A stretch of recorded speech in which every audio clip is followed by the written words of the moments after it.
कोणता असा तुमच्यासाठी हळवा क्षण आहे श्याम राजपूतसाठी की त्यावेळी एकदम कुटुंबासाठी हळवा क्षण असेल, अभिमानास्पद क्षण असेल, तर हा क्षण कोणता? मला आता मध्ये मी घरी गेलो होतो आणि खूप दिवसांनी घरी गेलो होतो, म्हणजे करोनाचा काळ होता. आमचं शूटिंग दमणला चालू होतं, दमणला. तर ते एक आय थिंक 40-42 दिवस मी तिकडेच होतो. म्हणजे मी छत्रपती संभाजीनगरला गेलो नव्हतो. आणि मी जेव्हा गेलो ना, घरात गेलो, तेव्हा माझा पोरगा त्याच्यानंतर जो काही बिलगला मला, तर तो एक 7-8 मिनिट तो बिलगलेलाच होता. तो काही बोललाच नाही तेव्हा. नुसता असा बिलगलेला होता. तर ते तो खूप स्पेशल मोमेंट होता माझ्यासाठी, की मी आता बऱ्याचदा नसतो. तो आता जरा मुलगा मोठा व्हायला लागला, तर आता तो तेवढा भाव देत नाही मला. आता याला 2-3 वर्ष झाली आहे. पण तेव्हा तो लहान होता. तर तो येऊन बिलगायचा आणि ते जे 7-8 मिनिट होते ते फारच मला कमाल होते. आणि आई-वडील, बायको, भाऊ, भावाची मुलं, ते पण जे काय तेव्हा भेटल्यानंतर मला असं झालं, की अरे यार काय. आणि माझा मुलगा म्हणजे आता हास्य जत्रामुळे मला ओळखायला लागले, तर त्याच्या क्लासमध्ये घेऊन जातो तो मला. माझ्या मित्रांना तुला भेटायचं आहे, त्यांच्यासोबत फोटो काढ. मग तो एका जागी बसलेला असतो दीड शाण्यासारखा.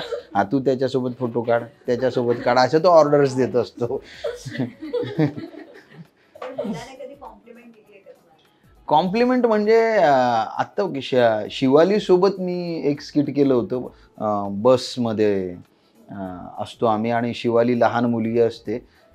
त्याच्यात शिवाली खूप मला त्रास देत असते, मध्ये वनिता दाखवलेली. तर ते स्किट बघून तो भरभरून हसत होता, की त्याला ते स्किट खूपच आवडलं. तर तेच मला एक कॉम्प्लिमेंट आहे.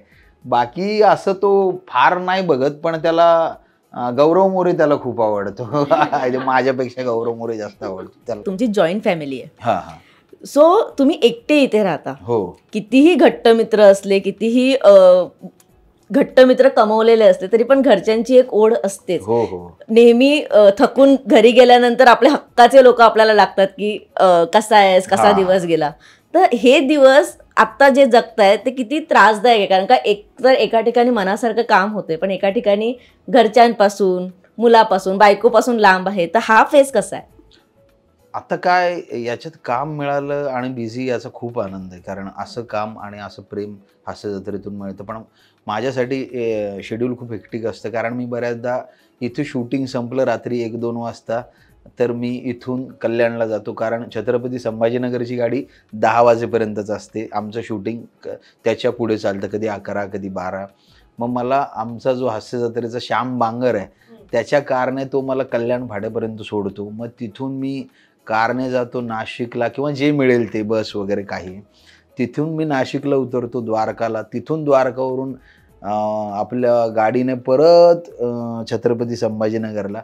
असं ते हे होतं. आणि मग 2 दिवसाचा गॅप, 1 दिवस 2 दिवस तिथे, मग परत तिकडून इकडे.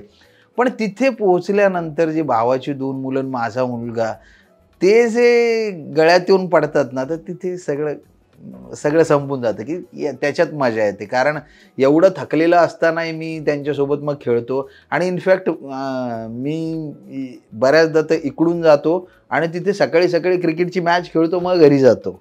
इतकी ती मरमर असते माझी क्रिकेट खेळण्यासाठी. त्याच्यावरही स्किटमध्ये बऱ्याचदा बोललं जातं. मराठी चित्रपटसृष्टीतील लेटेस्ट अपडेट्स आणि गॉसिपसाठी आमच्या चॅनेलला सबस्क्राईब करा आणि बेल ऐकन दाबायला विसरू नका.